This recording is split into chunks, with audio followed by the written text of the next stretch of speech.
22 அதிகாரங்களில் நம்ம படிக்க போகிற பாடங்கள் 15. நம்பர் 1,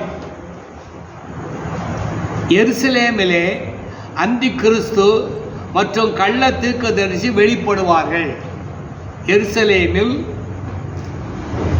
எருசலேமில் அந்தி கிறிஸ்து மற்றும் கள்ள தீர்க்கதரிசி வெளிப்படுவார்கள். அதைத்தான் நம்ம வெளிப்படுத்தல படிக்க போகிறோம்.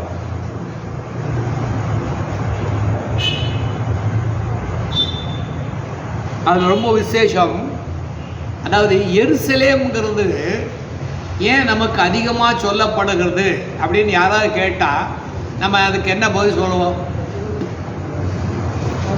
எருசலேமை பற்றியே நம்ம படிக்கிறோம். எருசலேமை பற்றியே நம்ம என்ன செய்யறோம்? தீர்க்கதரிசின்னு சொல்லி படிக்கிறோம். ஏன் எருசலேமை பற்றி அதிகமாக சொல்லப்படுகிறது அப்படின்னு கேட்டால் நம்ம என்ன சொல்லுவோம்? தீர்க்கதரிசி இருக்காங்க. இயேசு கிறிஸ்து மகாராஜாவின் நகரம். எருசலேம் என்று சொல்லி ஏன் சரித்திரத்தில் வருதுன்னு சொன்னா, நம்ம ஹோல் புளோக் இருக்குல்ல, உலக உருண்டையினுடைய நடு பகுதி, அதாவது நமக்கு வயிற்றில் தொப்புள் இருக்கிற மாதிரி அந்த எருசலேம் நகரம் முக்கியமான ஒரு இடம். ஆகையினால தான் அந்த எருசலேமை பற்றி சொல்லப்படுது. 2வதாக சபைகள் எடுத்துக்கொள்ளப்படுதல். சபைகள் எடுத்துக்கொள்ளப்படுதல் 2வது.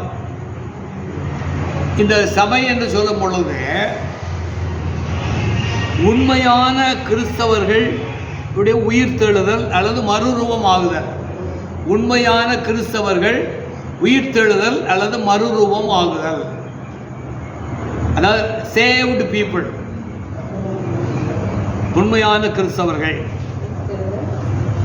அது 2வது காரியம். அந்த வெளிப்படுத்தல 2வது நம்ம படிக்க போகிற பாடம் என்னன்னா, சபைகள் 7 சபைகளை பற்றி இருக்கும். அதில் கடைசி சபை பேர் என்ன?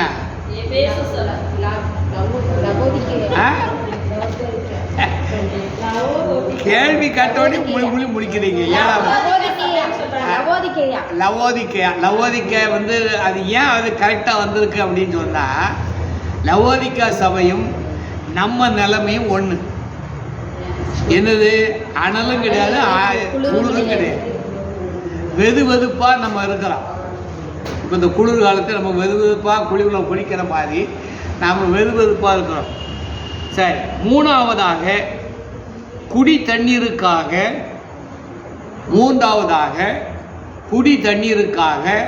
3வது உலக மகா போர். குடி தண்ணீருக்காக 3வது உலக போர். அதாவது நீங்கள் இந்த டிவியில் பார்த்தீங்கன்னா ஹமாஸு, லெபனானு அந்த பட்டணங்களை பற்றியெல்லாம் பார்த்தீங்கன்னா நமக்கு ரொம்ப பக்கத்தில் உள்ளது சமாரியான்னு வைங்க. அது இஸ்ரேல் நாட்டு பக்கத்தில் இருக்குது. அதில் சமாரியாவில் தான் அந்த யாக்கோபினுடைய கிணறு இருக்குது. அப்போது இந்த குடி தண்ணீர் என்னன்னா, நம்முடைய வரக்கூடிய நாட்களில் எது குறைஞ்சு கொண்டே வரும்? தண்ணீருடைய. முன்னாலெல்லாம் பார்த்தீங்கன்னா ஒரு 15 அடி அல்லது 20 அடியில் தண்ணி கிடைக்கும். நான் பரமக்குடியில் இருக்கும்போது நான் தோண்டுவேன். அதுக்கு ஒரு அமெரிக்காவிலேருந்து ஒரு மிஷினரி எப்படி பைப் உண்டாக்குறதுனா சொல்லி கொடுப்பாரு. 30 அடியில் தண்ணி கிடைக்கும். இப்போ கிட்டத்தட்ட 200-300 அடி போகணும். காரணம் என்னென்னா, அந்த தண்ணீர் வாட்டர் லெவல் குறைஞ்சிக்கிட்டே வருது. அடுத்தது 4வதாக ரொம்ப முக்கியமான காரியம். 4வது, சர்வதேச விண்வெளி நிலையத்தின் மூலம், சர்வதேச விண்வெளி நிலையம் ISS, சர்வதேச விண்வெளி நிலையத்தின் மூலம் அந்தி கிறிஸ்து மற்றும் கள்ள தீர்க்கதரிசியின் கொடுங்கோல் ஆட்சி. விண்வெளி நிலையத்தின் மூலம் அந்தி கிறிஸ்து மற்றும் கள்ள தீர்க்கதரிசியுடைய கொடுங்கோல் ஆட்சி அது வரப்போகுது. இப்போ பார்த்தீங்கன்னா அன்றைக்கு பார்த்தீங்கன்னா ஒரு இது வடகொரியாவில் ஒரு பெரிய மேலே ஏவக்கூடியதான ராக்கெட்டு டமார் வெடிச்சு போச்சு. சரியா? அப்போ நமக்கு வந்து என்னென்னா அந்தி கிறிஸ்துவும் கள்ள தீர்க்கதரிசியும் எதன் மூலமாக? விண்வெளி மூலமாக அவர்கள் ஆட்சி செய்கிற போது அந்த பிரச்சனைகளை நாம் பார்க்கலாம். அது 4வது. 5வது 1,44,000 இஸ்ரவேலர்கள் 1,44,000 இஸ்ரவேலர்கள் இரத்த சாட்சி மூலம் அந்தி கிறிஸ்துவிடமிருந்து விடுதலையாக்கப்படுவார்கள். இரத்த சாட்சி மூலம் அந்தி கிறிஸ்துவிடமிருந்து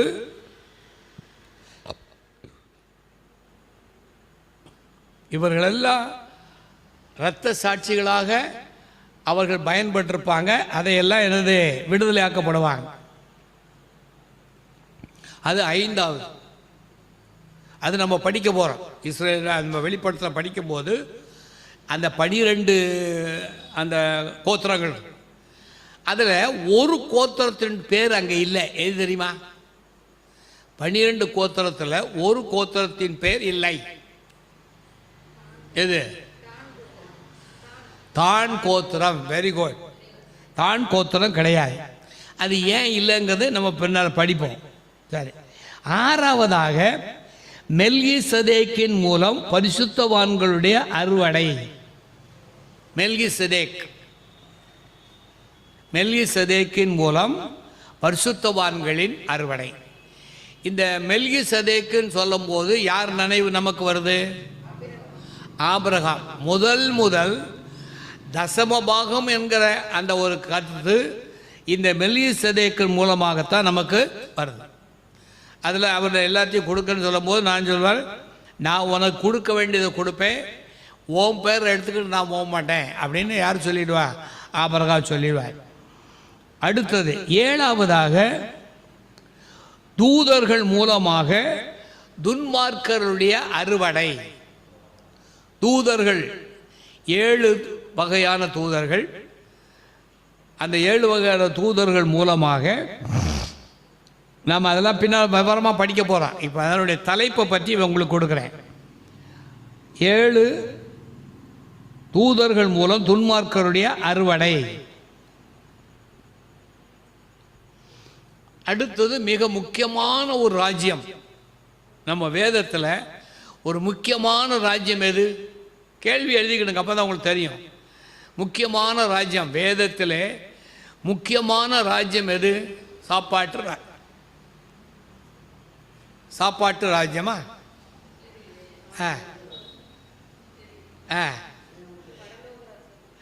பாபிலோன். அந்த ஆரம்ப காலத்திலிருந்து 11ஆம் அதிகாரத்திலிருந்து நமக்கு பாபிலோன் பற்றி வருது. பாபிலோன் ராஜ்யத்தினுடைய விழுகை. 8வதாக பாபிலோன் ராஜ்யத்தினுடைய வீழ்கை. 9வதாக கல்யாண விருந்துகள். அந்த கல்யாண விருந்துன்னு சொல்லும்போது வேதத்தில் எத்தனை கல்யாணம் ஆண்டவர் சொல்றார்?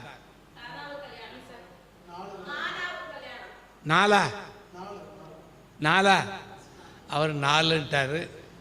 வேதத்தில் முக்கியமான ஆண்டவர் நமக்கு காட்டுகிற கல்யாணம் எத்தனை? இல்லை, முழிக்க வரும்.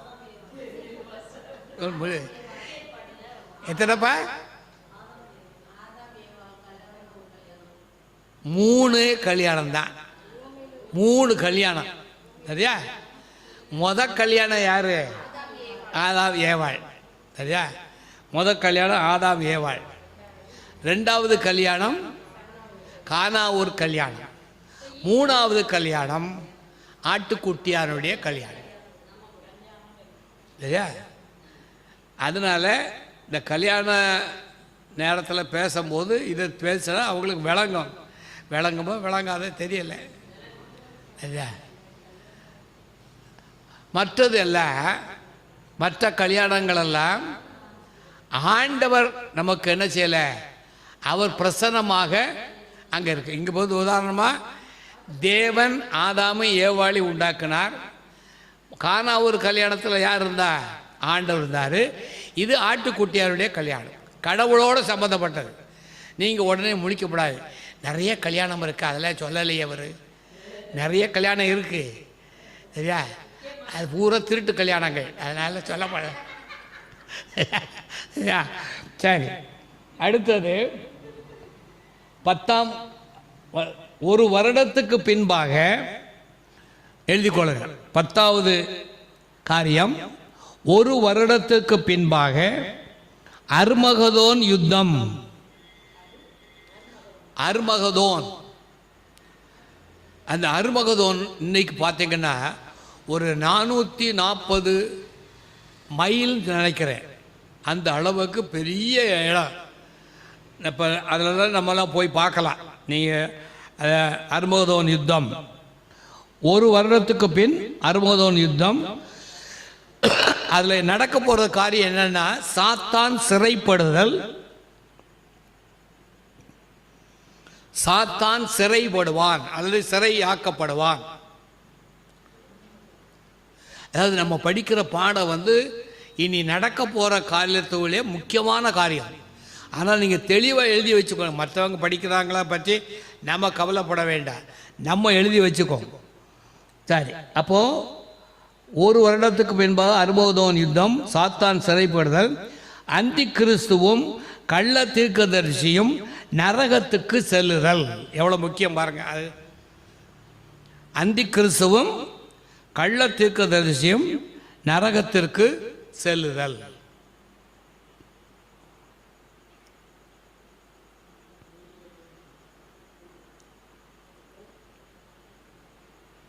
அதை பற்றி நமக்கு படிப்போம் சரியா. அந்தி கிறிஸ்துவும் கள்ளத்துக்கு. அடுத்த 11வது காரியம், இந்த பூமியிலே 1000 வருடம் அரசாட்சி. அதாவது நமக்கு காரியங்கள் முன்ன பின்ன இருக்கும்.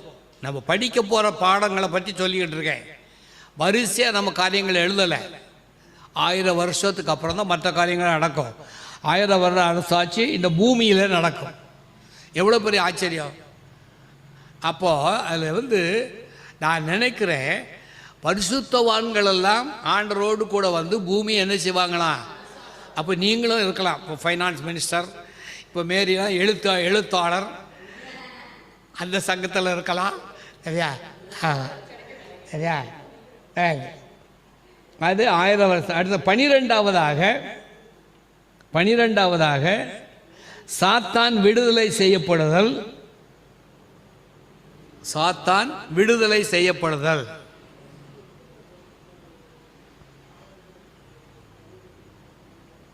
சாத்தான் விடுதலை செய்யப்படுதல். கோகு மாகோகு யுத்தம்.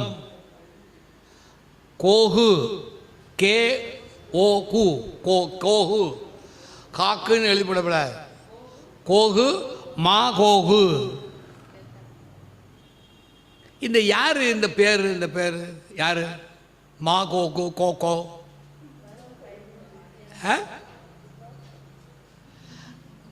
கோகு மாகோகுன்னா யாரு?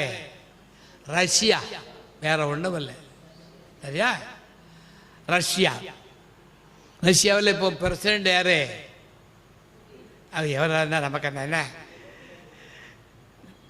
ரஷ்யாவினுடைய பிரதிநிதி புதின் சரியா. சரி, 1000 வர்ற அதில் என்ன போட்டிருக்குது? சரி, 12வது சாத்தான் விடுதலை செய்யப்படுதல், மாகோகு யுத்தம், சாத்தான் அக்னி கடலுக்கு செல்லுதல். மிக முக்கியமானது அதே தான். 12வது கருத்து, சாத்தான் அக்னி கடலுக்குள் செல். அதாவது ரொம்ப முக்கியமான பாடம் சரியா. அதனால் அதை தெளிவாக எழுதணும். 13வது உலகத்திலே முக்கியமான ஒரு காரியம் நமக்கு வந்து என்ன தெரியுமா? நம்ம பரலோக ராஜ்யத்தில் மிக முக்கியமான காரியம் என்னது?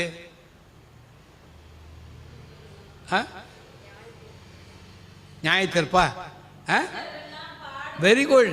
வெள்ளை சிங்காசனம் நியாய தீர்ப்பு. கரெக்டு. நியாய தீர்ப்புங்கிறது ரைட்டு. வெள்ளை சிங்காசனம் நியாய தீர்ப்பு. அப்போ தான் பாவிகளெல்லாம் என்ன செய்யப்படுவாங்க? நியாயம் தீர்க்கப்படுவாங்க. அது ரைட். அடுத்தது 14வது. நான் ஏன் கேள்வி கேட்குறேன்னா, நீங்கள் அப்போ தான் யோசிச்சு பார்ப்பீங்க. நீங்கள் சும்மா எல்லாத்தையும் இந்த சின்ன பிள்ளைகள் எழுதுன மாதிரி 7வது போல எழுதுன மாதிரி எழுதிட்டு போகக்கூடாது. சரியா? அவள் எழுதுனம்மா, அவள் என்னத்தை எழுதுனான்னு தெரியாது. அவள் படத்தை போட்டுக்கிட்டாளா? சரி, படம் போடுகிறான் ஆசாமின்னு போடுவோம். சரி, அடுத்தது வெள்ளை சிங்காசன நியாய தீர்ப்பு எழுதிட்டிங்களா? 14வது புதிய வானம் புதிய பூமி. புதிய வானம் புதிய பூமி. அதோட இன்னும் என்னது இருக்குது? 3வது புதிய எருசலேம், மேலான எருசலேம். அந்த புதிய எருசலேம் வந்து மேலான எருசலேம். இந்த எருசலேம் நினைச்சிடக்கூடாது. சரியா? இஸ்ரேல் நாட்டு எருசலேம். 15வதாக நித்திய ஆளுகை ஆரம்பம். இதில் என்ன விசேஷம் சொன்னால், நாம் படிக்க வேண்டியது என்னென்னா, நாம் இந்த உலகத்தில் நமக்கு நித்தியமான உறைவிடம் கிடையாது. நமக்கு இட்டர்னல் ஹோம், ஆங்கிலத்தில் இட்டர்னல் ஹோம், நித்தியமான நமக்கு வந்து உறைவிடம் எது? பரலோகம். சரியா? சார், அந்த பரலோகத்தை பற்றி நான் உங்களுக்கு சொல்லிக் கொடுப்பேன். 53 கருத்துக்கள் இருக்கிறது பரலோகத்தை பற்றி. 53 கருத்துக்கள். அது நமக்கு 15வது நித்திய ஆளுகை.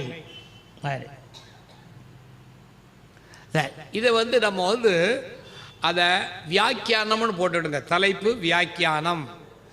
இங்கிலீஷில் இன்டர்பிரட்டேஷன், வெளிப்படுத்தல், வியாக்கியானம் பண்ணுறது. நீங்கள் என்னது, நீங்களும் நானும் அதை என்ன செய்கிறது? இப்போ நான் உங்களுக்கு விளக்கி சொல்கிறேன். ஆங்கிலத்தில் அதுக்கு பேர் என்னது? இன்டர்பிரட்டேஷன். தமிழில் வியாக்கியானம். சரி, 3 விதமான வியாக்கியானங்கள் இருக்கிறது. 3 விதமான வியாக்கியானங்கள். தெய்வீக வியாக்கியானம், தெய்வீக வியாக்கியானம், உண்மையான வியாக்கியானம், பரலோக வியாக்கியானம். பரலோக 3 விதமான வியாக்கியானங்கள் நாம் படிக்கும்போது இந்த 3 இருக்கும். சரி, இப்போ இதில் வந்து 22 அதிகாரங்கள் இருக்குது. 405 வசனங்கள் இருக்கிறது. சரி, எல்லோரும் நம்ம வெளிப்படுத்த விசேஷத்தை எடுத்துக்கொள்வோம். பைபிளை எடுத்துக்கிடுங்க. வெளிப்படுத்த விசேஷம் பைபிளை எடுத்துக்கிடுங்க. 1ஆம் வசனத்தை நம்ம வாசிப்போம். வெளிப்படுத்தல் 22:1. வாசிங்க. சீக்கிரத்தில் சம்பவிக்க வேண்டியவைகளை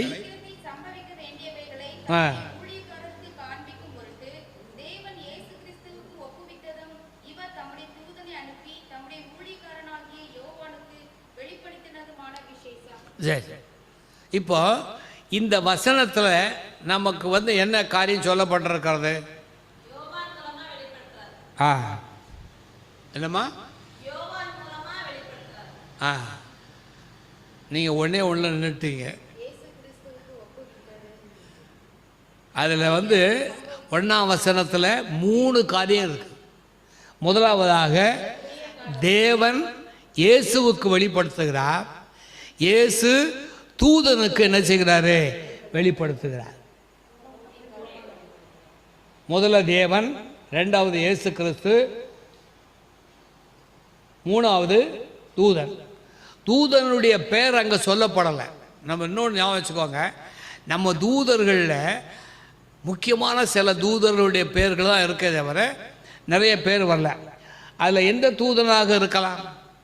தூதர்களில் நம்ம இதுவரை படிச்சுட்டு வந்திருக்கோம்ல, அதில் யார் வந்து இந்த மாதிரி செய்தி சொல்கிற ஆள்? காபிரியேல். காபிரியேல் செய்தி சொல்லுகிற ஆள். நம்ம மரியா வீட்டுக்கு பக்கத்தில் அவர் இருக்கார். செய்தி சொல்லுகிற ஆள்.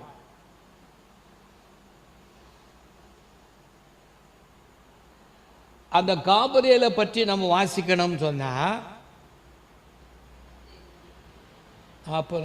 லூக்கா 1:26 வாசிங்க. காபிரியேல் பற்றி லூக்கா 1:26.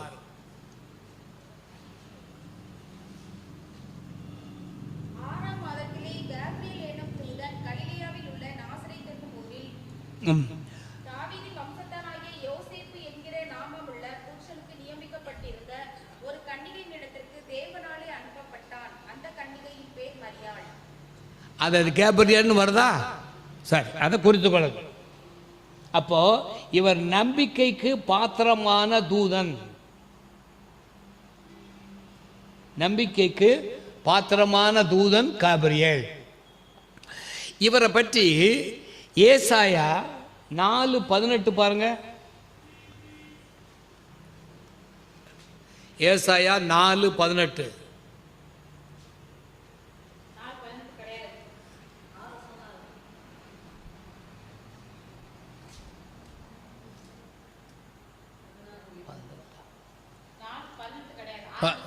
ஆர்வம் இருக்கா?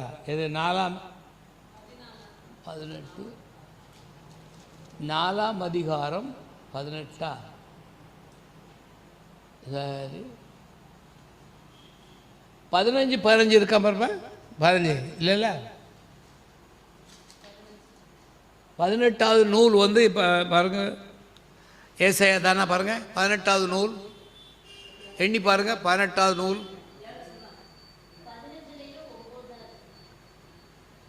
1ஆவிலிருந்து ஆதி ஆபத்திலிருந்து 18வது நூல் என்ன நூல் பாருங்க.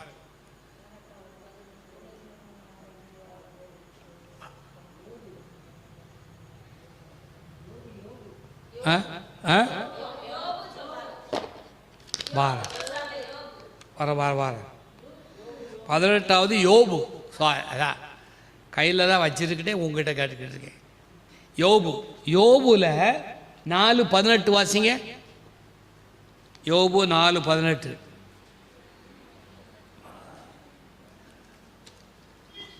யோபு 4ஆம் அதிகாரம் 18வது வசனம்.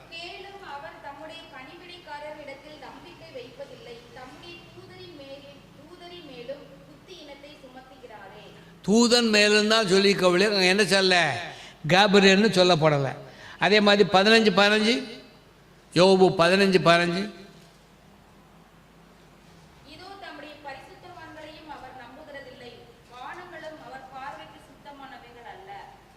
அதனால் நமக்கு வந்து காபிரியல் தான் நமக்கு செய்தி சொல்லுகிற ஒரு மனிதர். அடுத்தது 19 வந்து சங்கீதங்கள் 90:10.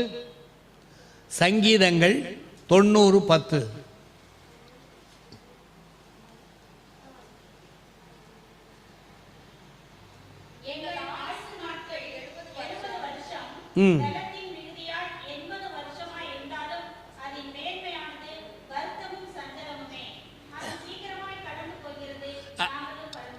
அதாவது என்னன்னு சொன்னால், தூதர்கள் பல நூற்றாண்டுகளாக இருந்தாலும் எந்த உயர் பதவியும் கிடையாது.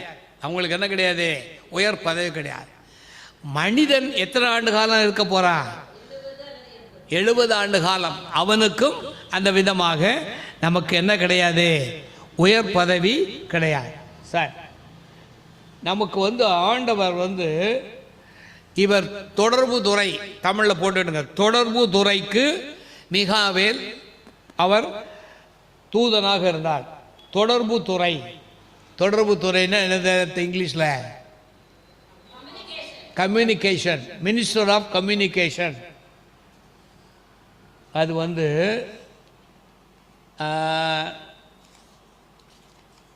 27வது தானியேல் 9:21 வாசிங்க. தானியேல் 9:21.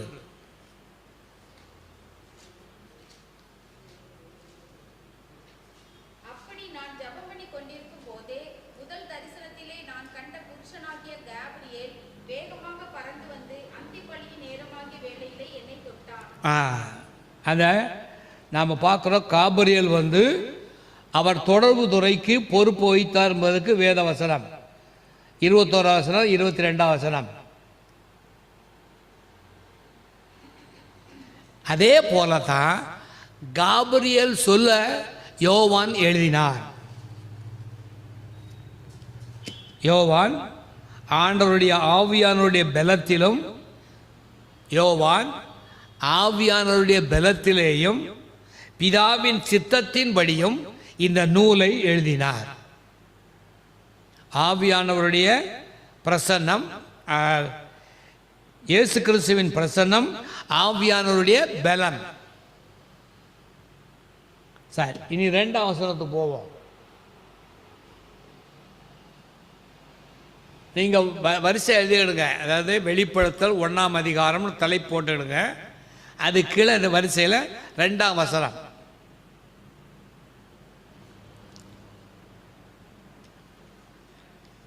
இதில் வந்து இந்த புத்தகத்தை வாசிக்கிற போது கவனிக்க வேண்டிய என்னென்னா, இப்போ வெளிப்படுத்தல்னா 66வது நம்பர்னு வரும், சரியா? அது மாதிரி நீங்கள் நான் எழுதி வச்சுருக்கேன். இந்த 66 புத்தகத்துக்கும் நம்பர் எழுதி வச்சுருக்கேன். 1ஆம் நம்பர் வந்து என்னது? ஆதியாகமம். 5ஆம் நம்பர் வந்து உபாகமம். அப்படி வெளிப்படுத்தல் 66. அதை ஞாபகத்தில் வச்சுக்கொள்ளுங்க. நாம் சரி, 2வது வாசிங்க. இவன் தேவனுடைய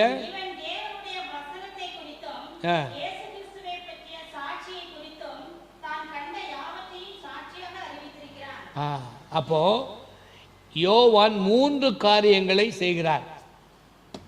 2ஆம் வசனத்தில் எழுதி கொள்ளுங்க. வசனம் 2, யோவான் 3 காரியங்களை உரைக்கிறார். யோவான் 3 காரியங்களை உரைக்கிறார். 1 தேவனுடைய வார்த்தை. 1 தேவனுடைய வார்த்தை.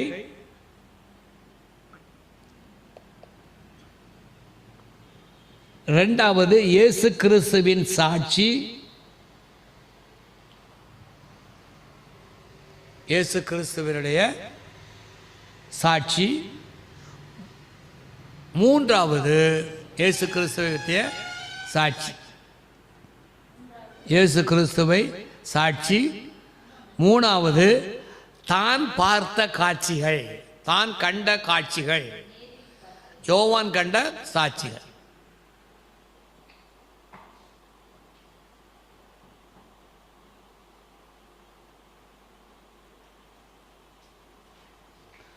அப்போ 3 காரியங்கள் இவர் எழுதுறதுக்கு காரணம் என்னன்னு சொன்னால், இவர் இயேசு கிறிஸ்துவுக்கு பிரியமானவர். 3 காரியங்கள் இவரிடத்தில் சொல்ல காரணம் என்னன்னா, இவர் இயேசு கிறிஸ்துவுக்கு பிரியமானவர். சரியா? அது ரொம்ப முக்கியம். அந்த வார்த்தை இயேசு கிறிஸ்துவுக்கு மிக முக்கியமானவர் அல்லது பிரியமானவர். இயேசு கிறிஸ்துவுக்கு பிரியமானவர். லூக்கா 13:23 வாசிங்க. லூக்கா இல்லை, யோவான் 13:23. யோவான் 13:23 வாசிங்க. யோவான் 13:23.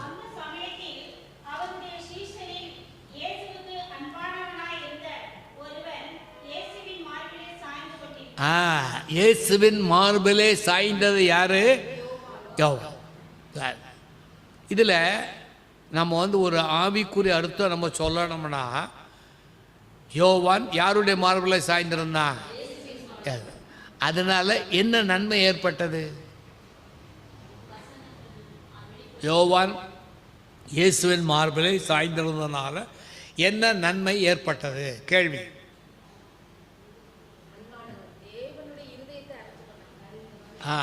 50% வந்தாச்சு.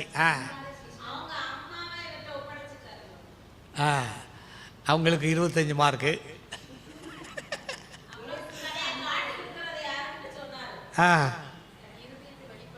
சரி, அவர் ஆண்டவராய் இயேசுவினுடைய இருதயத்தில் இருந்த 22 அதிகாரங்களை வெளிப்படுத்தலாக எழுதினார். யோசிச்சு பார்த்தீங்களா? எத்தனை அதிகாரம்? 22 அதிகாரங்கள் அவருடைய இருதயத்தில் இருந்தது. அதைத்தான் இயேசு யோவானிடத்தில் சொன்னார். யோவான் நமக்கு தந்திருக்கிறார். அதாவது நீங்கள் பதில் சொல்கிறத நீங்கள் குறைக்கப்படாது. நம்ம இப்படி சொன்னால் தப்பாக சொல்கிறாருன்னு நினைக்கப்படாது. தப்பு இல்லை. நீங்கள் உங்களை யூஸ் பண்ணணும். நீங்கள் உங்கள் யூஸ் பண்ணால் தான் நமக்கு பதில் கிடைக்கும். சரி, அதே மாதிரி தான் அப்போஸ்தலர் நடபடிகள் 1ஆம் அதிகாரம் 22-26. அப்போஸ்தலர் நடபடிகள் 1:22-26.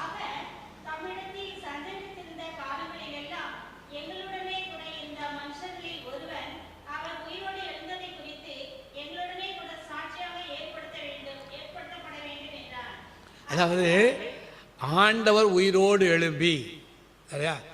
ஆண்டவர் உயிரோடு எழும்பி போனது எத்தனாவது நாள் போனாரே?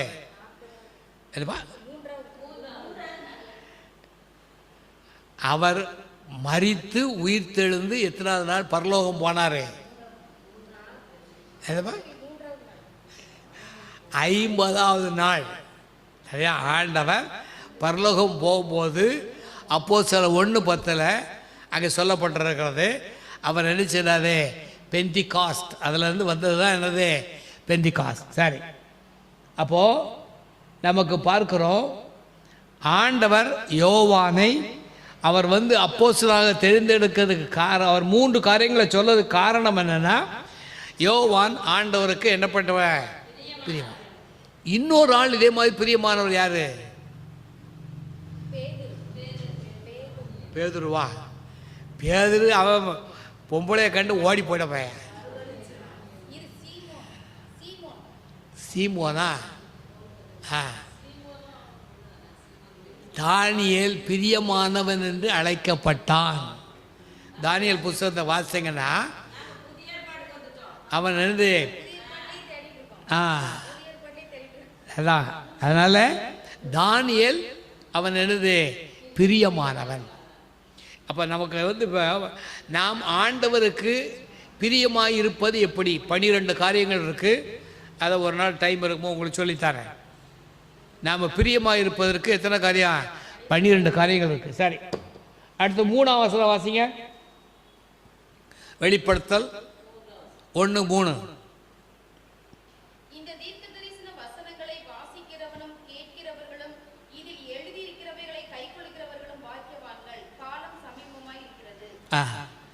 அந்த வார்த்தையெல்லாம் நம்ம வருகை சமீபமாக இருக்கிறது, அதை குறித்து கொள்ளுங்க. ரொம்ப அருமையாக ஆண்டவர் எழுதுறாரு பாருங்க. வருகை சமீபமாக இருக்கிறது.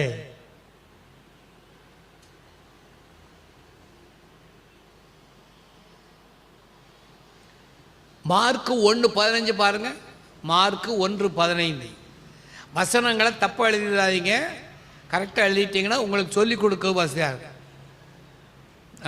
மார்க்கு 1:15.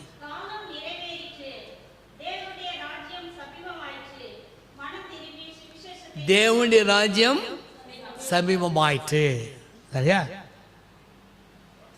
ஆனால் சமீபமாக இருக்கிறதுன்னு இவர் எழுதினாலும் அது தூரமாக இருக்கிறார். தேவனுடைய ராஜ்யம் தூரமாக இருக்கிறது.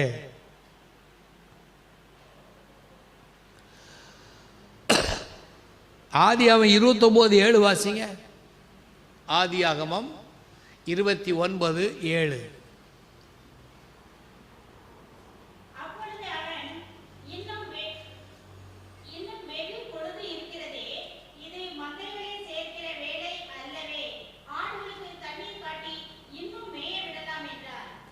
என்ன சொல்லியிருக்குது? வெகு தொலைவில் இருக்கிறது, வெகு தூரத்தில் தான். அப்படியா? சரி, அதாவது நமக்கு நேரம் இருக்கிறது. சரி, அதே தான் நமக்கு இன்னொன்று பார்ப்போம். 4வது புத்தகம் எண்ணாகமம் 24:17.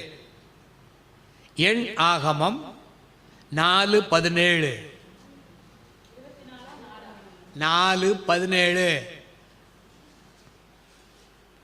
24:17 பா, ரைட் பா. 24 கரெக்டாக படிச்சு வச்சுருக்கா. 24:17. அவரை காண்பேன், இப்பொழுது அல்ல, அவரை தரிசிப்பேன், சமீபமாய் அல்ல. அவர் தரிசிப்ப சமீபமாய் சமீபமாய் அல்ல, தூரமாய் இருக்கிறது. சரி, இப்போ அதில் என்ன சொல்லி, வசனத்தை வாசிக்கிறவர்களும் கேட்கிறவர்களும் கை கொள்ளுகிறவரும் பாக்கியவான்கள். சரி, அப்போ 3 விதம் இருக்குது. வசனத்தை பொறுத்த மட்டும் 3 நிலைகள் இருக்கிறது. வாசிக்கிறவர்கள், அடுத்ததாக அதை கேட்கிறவர்கள், கடைசியாக கை கொள்ளுகிறவர்கள்.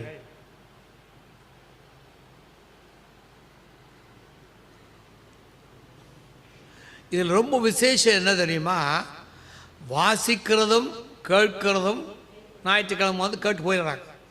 ஆனால் தேவை என்னது, கை கொள்ள வேண்டும். அதான் மிக முக்கியம். அதை வந்து நம்ம பார்க்கும்போது ஆண்டவராய் இயேசு இதை பற்றி சொல்லும் பொழுது, லூக்கா 11:28 வாசிங்க. லூக்கா 11:28.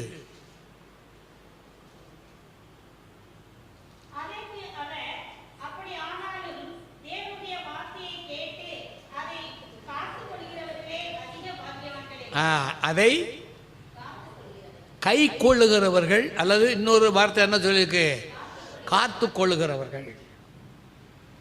அதாவது இது ரொம்ப முக்கியம், இந்த வசனத்தை எழுதி கொள்ளுங்க. அதே மாதிரி தான் 43 யோவான் 14:23. யோவான் 14:23.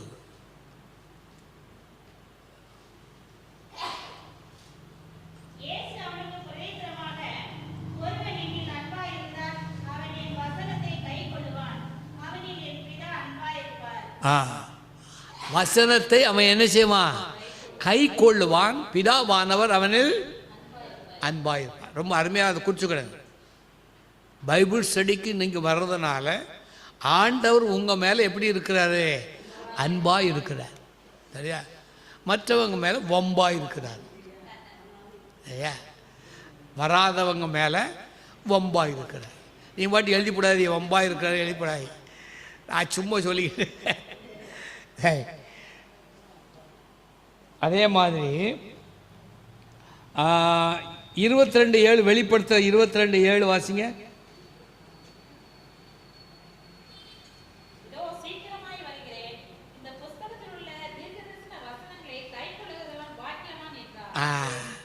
பாக்கியவான் யாருன்னு ஒரு கேள்வி போட்டுக்கிடுங்க. பாக்கியவான் யார்? பாக்கியவான் யார் என்றால் வேத வசனத்தை கை கொள்ளுகிறவர்கள். ரொம்ப முக்கியம்.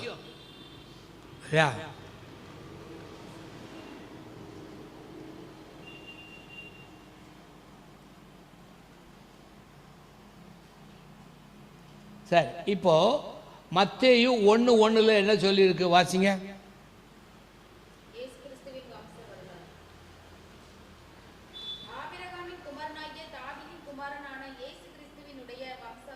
வரலாறு அதை குறித்து கொள்க.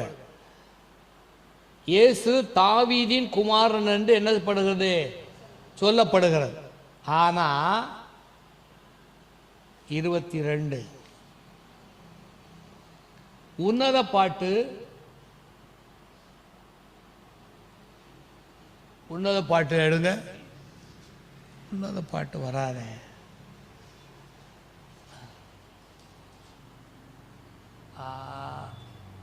சாரி, மத்தேயு 22:45 வாசிங்க. உன்னத பாட்டு இல்லை, மத்தேயு 22:45. மத்தேயு 22:45.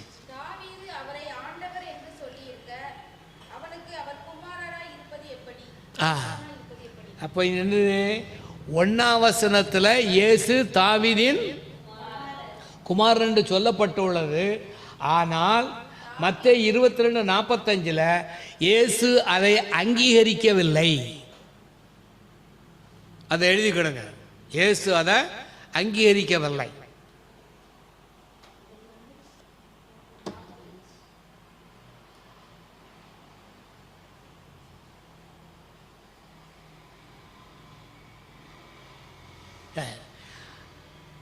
அதே போல நமக்கு இப்போ வாசிக்கிறவர்கள், கேட்கிறவர்கள், கைக்கொள்வர்கள் 3 காரியங்கள் சொல்லப்பட்டிருக்கிறது.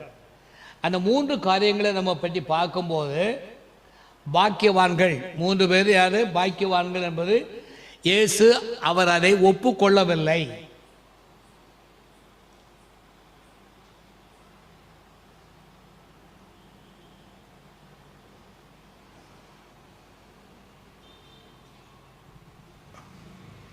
அவர் அதை என்ன செய்யலை, தன்னை போல. சரி, அடுத்து 4ஆம் வசனம், வெளிப்படுத்தல் 1:4. யோவான் ஆசியாவின் 7 சபைகளுக்கும் எழுதுகிறதாவது, இருக்கிறவரும் இருந்தவரும் வருகிறவருமானவராலும் அவருடைய சிங்காசனத்திற்கு முன்பாக இருக்கிற 7 ஆவிகளாலும். சரி, இங்க சொல்லப்பட்டிருக்கிறது ஆசியாவை தவிர மற்ற கண்டங்கள் இயேசு கிறிஸ்துவால் விடப்பட்டுள்ளது. இதை வாசிக்கும் போது ஆசியா கண்டம் மாத்திரம்தான் நமக்கு சொல்லப்பட்டிருக்கிறது. மற்ற கண்டங்கள் விடுபட்டுள்ளது.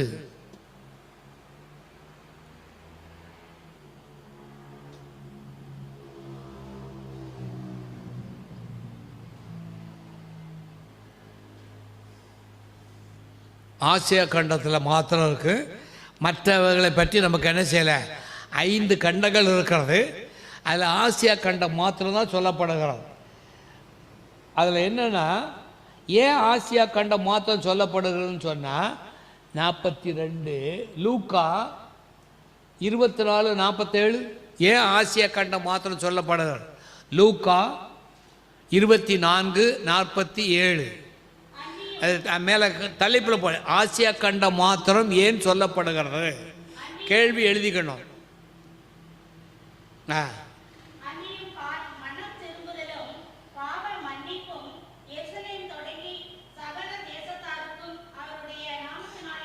எருசலேம் தொடங்கின்னு தான் சொல்லியிருக்கு. சரியா? மற்ற கண்டங்களை பற்றி நமக்கு என்ன செய்யலை, சொல்லப்படலை. சரியா? அதே போல் நமக்கு 45 ரோமர் 15:19 ரோமர் 15:19 ரோமர் 15ஆம் அதிகாரம் 19 இல்லிரிக்கவர் எருசலேம் தான் ஆரம்பிச்சிருக்கு. சரியா? எருசலேம் துவங்கி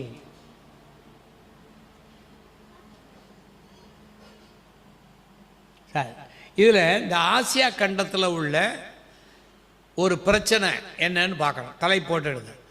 ஆசியா கண்டத்தில் உள்ள பிரச்சனை. ஆசியா கண்டத்தில் ஏதாவது பிரச்சனை உங்களுக்கு ஞாபகம் வருதா? ஆசியா கண்டம் எழுதுறதே பெரிய பிரச்சனையாக இருக்குது. நீ என்னையா கேட்குற? ஆசியா கண்டத்தில் தீனாள் என்ற அல்லது தியானாள் என்ற விக்கிரக ஆராதனை காணப்பட்ட இடம் ஆசியா கண்டத்தில்.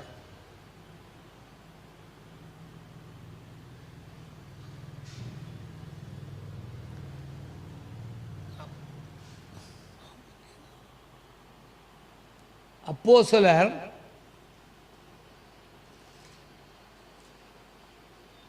அப்போஸ்தலர் 19:27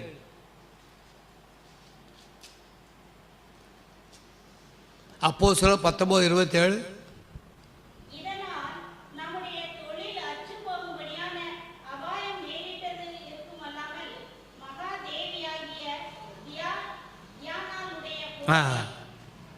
மகாதேவி சும்மா இல்லை, சாதாரண தேவி இல்லை, உங்களை போன்ற தேவி இல்லை. அவள் எப்படிப்பட்ட தேவி? மகா. ஆகையினால நமக்கு வந்து எபேசு பட்டணத்தில் உள்ள பெரிய பிரச்சனை இந்த தியானாள் வணக்கம். அவங்க தான் அந்த தியானாள் சிலையை உண்டு பண்ணாங்க. அதனால தான் பிரச்சனைகள் என்ன செய்யப்பட்டது.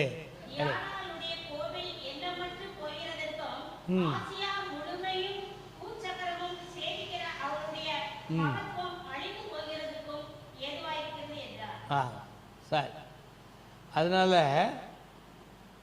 நமக்கு வந்து 14வது நூல் 2 நாளாகமம் 7:14 வாசிங்க. 2 நாளாக 7:14 14 ஜனங்கள்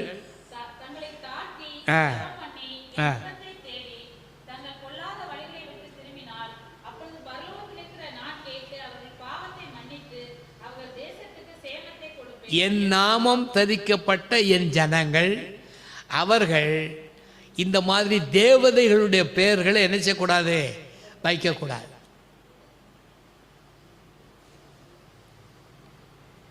இப்போ கூடுமான வரைக்கும் கிறிஸ்தவ குடும்பத்தில் நம்ம பிள்ளைகளுக்கு என்ன பண்ணிடுறோம், கிறிஸ்தவ பேர் கொடுத்துட்றோம்.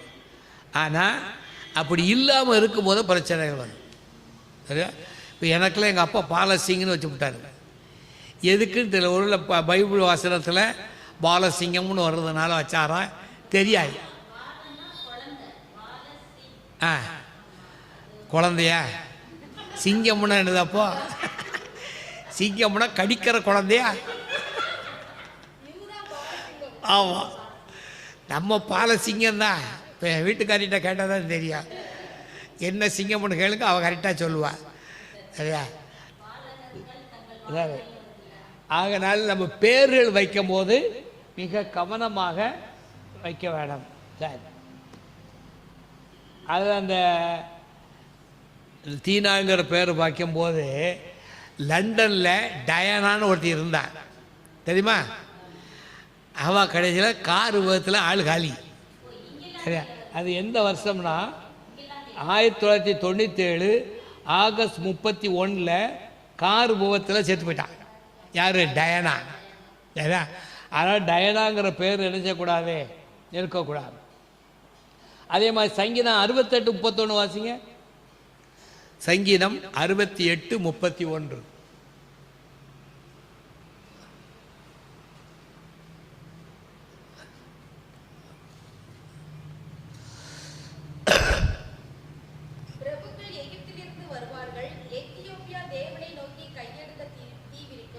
எதுப்பா? எது?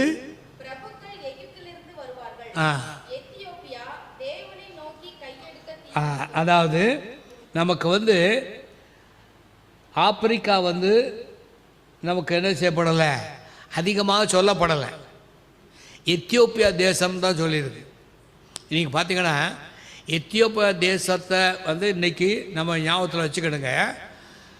அது ஒரு காலத்தில் எந்த நதி, நைல் நதி ஓடுன கிட்டத்தட்ட 13 கண்ட்ரின்னு நினைக்கிறேன், 13 தேசங்கள் வழியாக போகுது. 2400 மைல்கள் நீளம் அந்த நைல் நதி. அதில் எத்தியோப்பியா தேசம் வந்து ஒரு நல்ல என்ன சொல்கிறது, ஃபெர்டைல்னா செழிப்பான தேசம். ஆனால் அந்த தேசத்தில் தான் யார் வந்தா? எத்தியோப்பியா தேசத்து ராணி சோபாங்கிறது அந்த தேசத்தான் வர்றா. அப்படி வர்றதுனால என்ன பிரச்சனைன்னு சொன்னால், அவன் மகன் ஒன்று பிறக்கிறான். அவனுக்கு பேர் மெனலிக், MENELIK, மெனலிக். எத்தியோப்பியா அந்த சோபா தேசத்து ராணிக்கு மெனலிக்னு ஒரு பையன் பிறக்கிறான். அந்த மெனலிக்குங்கிறவன் திருப்பி எத்தியோப்பியா தேசத்துக்கு போகும்போது சாலமோன் ராஜா கிட்ட இந்த பெட்டி இருக்குல்ல, ஆசரிப்பு கூடார பெட்டி, அதுபோல் எனக்கும் ஒரு பெட்டி வேணும்னு சொல்கிறான். சாலமோன் 9 பெட்டிகளை செய்கிறான். அதில் நல்ல பெட்டி இந்த போய் தூக்கிட்டு ஓட்டான். மீத 8 பெட்டி டூப்ளிகேட் பெட்டி எங்கே இருந்தது? எருசலேமில் இருந்தது. அது அவனுக்கு தெரியாது. யாருக்கு? அவன் தகப்பனாருக்கு தெரியலை, இந்த திருடன் கொண்டு போயிட்டான்.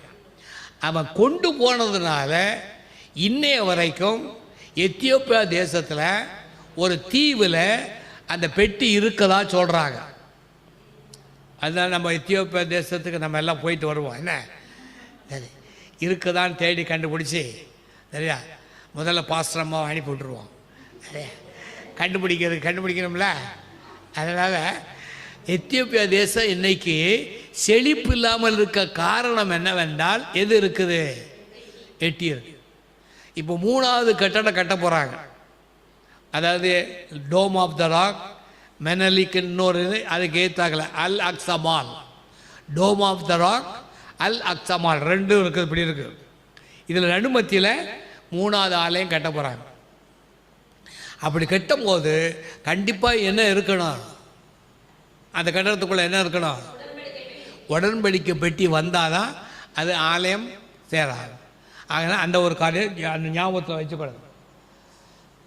சரி, அதுக்கப்புறம் நாம் இதில் என்னென்னா 7 ஆவிகள் இருந்தது. தலை போட்டுடுங்க. 7 ஆவிகள். அந்த வசனத்தில் 7 ஆவிகள்னால் என்ன அப்படின்னு நம்ம பார்க்கணும். ஒவ்வொரு ஆவிக்கும் ஒரு அறிவு இருந்தது.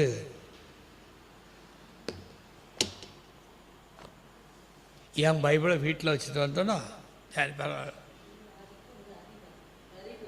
ஆமாம்,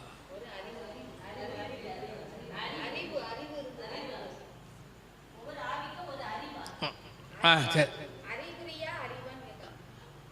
இது அறிகுறி. ஒவ்வொரு ஆவிக்கும் அறிவு. அறிகுறிகள் இல்லை, அறிவு. அதை எதுக்கு சொல்கிறேன்னா, என்னுடைய பைபிளை அடுத்த தடவை உங்களுக்கு காட்டுறேன். சுபாஷ் சந்திர போஸ்ன்னு சொல்லி நம்ம படிச்சுக்கோம். அது மாதிரி இன்னொருத்தர் அதே பேரில் இன்னொரு பேர் என்ன ஹெலன் ஞாபகம் இருக்கா?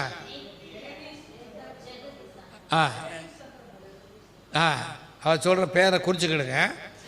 அந்த போஸ் என்ன கண்டுபிடிச்சாருன்னு சொன்னால், தாவரத்திற்கும் உயிர் உண்டு என்று கண்டுபிடித்திருக்கார். ஆமாம் ஆமாவா, தாவரத்துக்கு உயிர் இருக்கா? எங்கே இருக்கு? பாடத்தில் இருக்கா? என்னப்பா? தாவரத்திற்கும் உயிர் உண்டு என்று கண்டுபிடித்து அதுக்கு ஒரு எந்திரத்தையும் கண்டுபிடிச்சிருக்காங்க அந்த சுபாஷ் சந்திர போஸ். அதை நான் பைபிளை வச்சுட்டு வந்தேன். சரி, அப்போ முதலாவதாக ஒரு ஆவி, ஒரு அறிவு. ஒரு ஆவி, ஒரு அறிவு. அது என்னன்னா, செடிகள், காளான்கள், கிருமிகள். செடிகள், காளான்கள், கிருமிகள், வைரஸ். வைரஸ்னா தமிழில் என்ன தெரியுமா? உயிர் கொல்லி. நீ சொல்ற ரைட்டா? சரியான தமிழ் என்னது? உயிர் கொல்லி, வைரஸ். அப்போ செடிகளுக்கெல்லாம் என்ன இருக்குது? ஒரு அறிவு இருக்கு. சரியா? ரெண்டாவது, 2 ஆவிகள் 2 அறிவுடன் பூச்சிக்கள். நம்மளை கொசு கடிக்கல, அதுக்கு 2 மூளை இருக்கு. அதனால தான் நம்மளை கடிக்குது. அது என்னமோ தெரியல, என் வீட்டில் என்னையே கடிக்காது. அவளை விசேஷமாக டக்கு டக்கு டக்குன்னு ஒரு இது வச்சுருக்கா, பேட்டு வச்சுருக்கான். அதை வச்சு நோட்டிக்கிட்டே டோகோ டோகோ டோகோன்னு நம்மளை தூக்க விட மாட்டான். ஐயா, அது என்னன்னு தெரியல, அவளை பார்த்தா என்னை கடிக்கவே செய்யாது. அது போல ஆண்டை சொல்லியிருப்போம், இந்த மேலே கடிக்காத, மோசமான பயம் சொல்லிப்பார். சரி, 2 ஆவிகள் பூச்சிகள். 3 ஆவிகள், 3 ஆவிகள் 3 அறிவுடன். 3 ஆவிகள் 3 அறிவுடன் தண்ணீரில் வாழ்கின்றவைகள். ஆமாம், மீன். அதுக்கு 3 அறிவு இருக்கு. உனக்கு எத்தனை அறிவு இருக்கு சொல்லு? 5 6 அறிவு இருக்கா? சரி. அதில் தண்ணீரில் வாழ்பவை மீன், நண்டு, விஷமில்லாத பாம்புகள். மீன், நண்டு, விஷமில்லாத பாம்புகள். 3 அறிவு இருக்குது. 4 ஆவிகள், 4 அறிவுடன். 4 ஆவிகள், 4 அறிவுடன். 4 ஆவிகள், 4 அறிவுடன். எல்லாவித பறவைகள். இதெல்லாம் யாரும் சொல்லிக் கொடுக்க மாட்டாங்க உங்களுக்கு, விளங்குதா? அதெல்லாம் எழுதிக்கிடுங்க. 4 ஆவிகள், சரியா?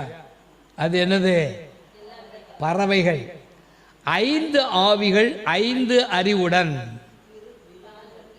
5 ஆவிகள், 5 அறிவு. அது என்னது? சரி, ரைட். 5 தமிழில் மிருகங்கள், ஊரும் பிராணிகள், விஷ பாம்புகள்.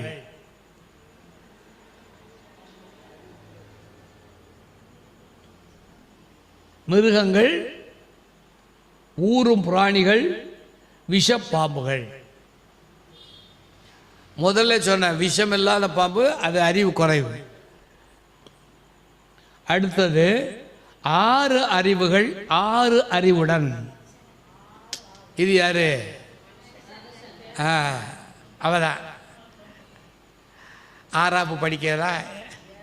7 போயிட்டாளோ? சரி. 6 அறிவுகள், மனிதர்கள், ஆண் பெண். அது 6 ஆவிகள். 7 ஆவிகள், 7 அறிவு. 7 ஆவிகள், 7 அறிவு. என்னது? அடி அடிச்சா வர்றா. தூதர்கள். Very good. தூதர்கள். தூதர்கள் 7 ஆவிகளுக்கும் மேற்பட்ட ஆவிகளை உடைய தூதர்கள் உண்டு. அவர்கள் யாருன்னு பார்க்கணும். 7க்கும் மேற்பட்ட ஆவிகள், 7க்கு மேற்பட்ட ஆவிகள் உள்ள தூதர்கள் உண்டு. அதை விட 7 அறிவு உள்ளதான ஆட்கள் யாரு? 7 அறிவு உள்ளவர்கள். அப்பா தூதர்கள் 5க்கு போயிட்டுல. இது என்னது? 7 அறிவுகள். சரியா? 7 அறிவு முழிக்குது பாரு. ஆண்டவராகிய தேவன், ஆண்டவராகிய இயேசு கிறிஸ்து, பரிசுத்த ஆவியானவர். 7க்கு மேற்பட்ட ஆவிகள் உள்ளவர்கள். தேவன், இயேசு கிறிஸ்து, பரிசுத்த ஆவியானவர். அதுக்கு என்னையா வசனம்னு கேட்டேன்னா 23. ஏசாயா. அதுக்கு வசனம் இருக்கான்னு கேட்கணும்ல நீங்க. அதுக்கு வசனம் ஏசாயா 1ஆம் அதிகாரம் 3ஆம் வசனம்.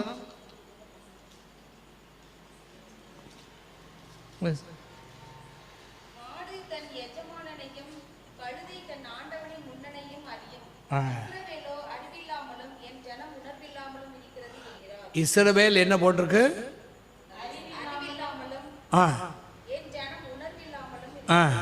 அப்புறம் இல்லப்பா, தேவனை பற்றி என்ன போட்டிருக்கு? திரும்ப வாசிப்பா. அதே வசனம்.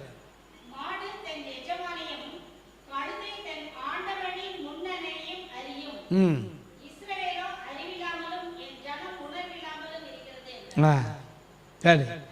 அதே இது நம்ம வேத வசனத்தில் இன்னும் பார்க்கணும்னு சொன்னால் 42. நமக்கு லூக்கா எடுங்க. லூக்கா 4ஆம் அதிகாரம் 18-19. லூக்கா 4ஆம் அதிகாரம் 18-19. லூக்கா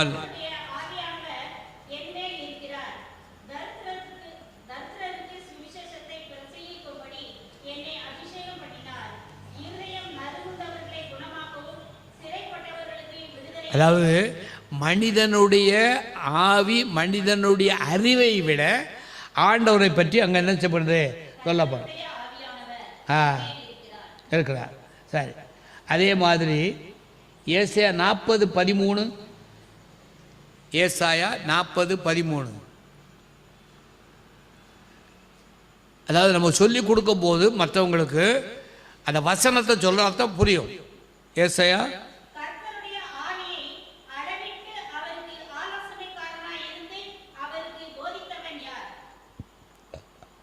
ஏசாயா 40:13. அதே போல் 43 யோவான் 3:34 வரும். யோவான் 3:34. எதையுமே நான் சாதாரணமாக நினைக்கக்கூடாது. வேத வசனம் என்னன்னு இப்போ அவர் சொல்லி கொடுக்காருன்னு நீங்கள் நினைக்கக்கூடாது. வேத வசனத்தில் இருக்கா அப்படின்னு நீங்கள் என்ன செய்யணும்? வாசிங்க 3:34.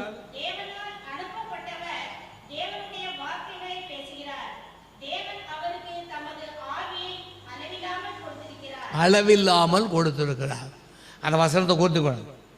தேவன் அவருக்கு அளவில்லாமல் கொடுத்திருக்கிறார். அதே மாதிரி 46 1 கொரிந்தியர் 2:10 வாசிங்க. வேத வசனங்களை தெளிவாக எழுதிக்கிடுங்க. 1 கொரிந்தியர் 2:10.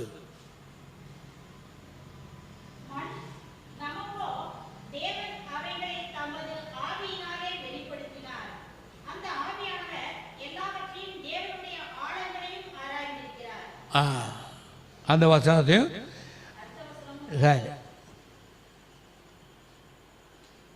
ஆகையினால தேவன் இந்த வசனத்தில் பார்க்கும்போது அவர் 3 காலத்திலும் சர்வ வியாபியாக இருக்கிறார். அந்த வார்த்தை எழுதி கொள்ளுங்க.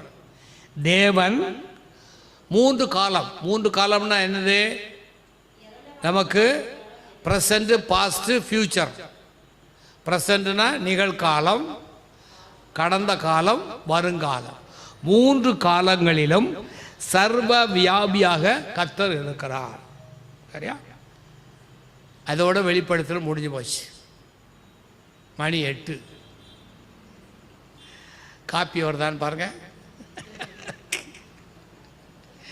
சரி, நான் குறிச்சிக்கிறேன். எப்பா பென்சில் இருந்தால் கொடு. பென்சில் வச்சுருக்கியா? பென்சில் இல்லாமல் நீ எப்படி போகிற பள்ளிக்கூடத்துக்கு? சரி, நம்ம 5ஆம் வசனம் படிக்கணும் இல்லைப்பா? சரி, அடுத்த 5ஆம் வசனம் போட்டுக்கிடுங்க. 5ஆம் வசனத்தை படிப்போம். அதாவது இது கொஞ்சம் ஆழமான படிப்பு. சரியா? ஆகையினால நீ கொஞ்சம் நல்லா எழுதிக்கிட்டீங்கன்னா நம்ம சொல்லி கொடுக்கறதுக்கு ரைட்.